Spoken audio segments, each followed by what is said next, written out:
Kecelakaan beruntun di Tol Semarang Solo Boyolali menelan 8 korban jiwa. Polisi mengungkap fakta bahwa kecelakaan kerap terjadi di lokasi kejadian karena titik tol tersebut merupakan titik lelah pengemudi.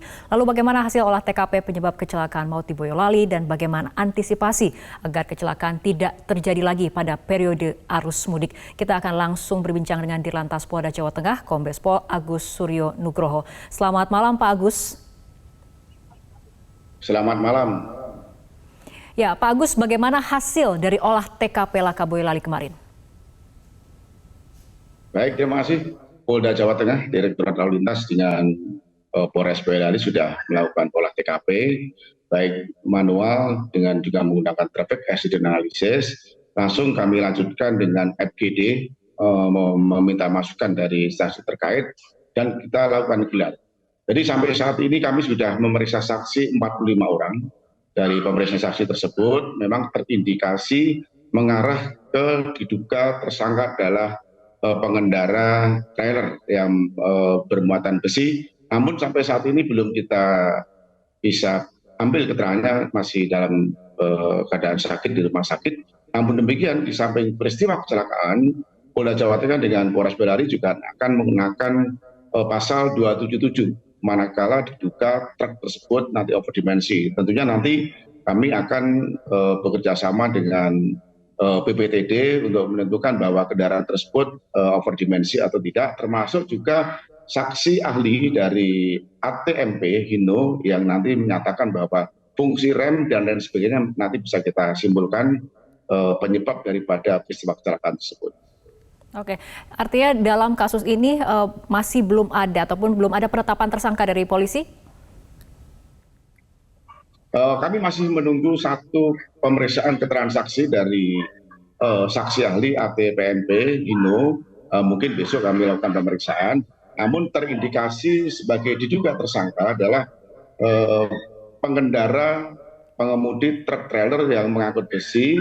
Namun demikian nanti akan kami berlakukan pasal berlapis juga, apakah juga pelanggaran overload, termasuk juga overdimensi, itu kejahatan lalu lintas yang berada di pasal 277 Undang-Undang Lalu Lintas. Ini akan kami terapkan juga, termasuk juga barangkali nanti ada keterangan yang pada saat dua orang yang berada di truk trailer tersebut bisa kita ambil keterangan.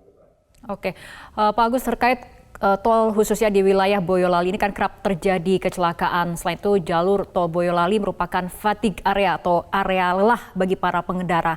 Nah, terutama menjelang arus mudik seperti sekarang, bagaimana langkah antisipasi untuk menekan angka kecelakaan ataupun mencegah kecelakaan terjadi? Betul sekali, memang tadi barusan kami evaluasi dan dapat arahan dari Bapak Kapolda menjadi atensi khusus jalur tol antara Semarang, Bawen sampai ke Solo, karena titik lelah itu ketika berangkat dari Serang di Jawa Tengah, di Semarang sampai di Solo itu titik lelah pada driver, sehingga pada kilometer tertentu akan kita lakukan patroli khusus, dan tentunya pengendalian kecepatan ini yang paling penting pada jam-jam tertentu, khususnya mendekati pagi. Ini sudah kita lakukan kolaborasi dan koordinasi untuk memaksimalkan anggota hadir di lapangan dan menghimbau pada pengguna jalan, termasuk juga yang parkir di bahu jalan tol. Ini juga menjadi atensi kita semua. Oke, selain tol di wilayah Boyolali ini dalam masa ataupun periode mudik seperti ini, berdasarkan kajian dari Ditlantas, titik atau jalur mana yang harus diwaspadai oleh para pemudik?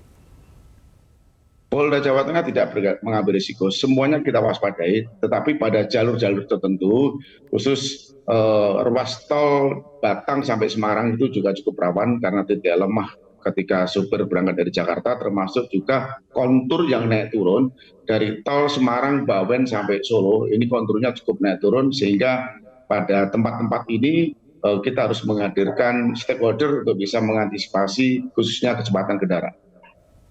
Oke, baik. Terima kasih Dirlantas Polda Jawa Tengah Kombes Pol Agus Suryo Nugroho.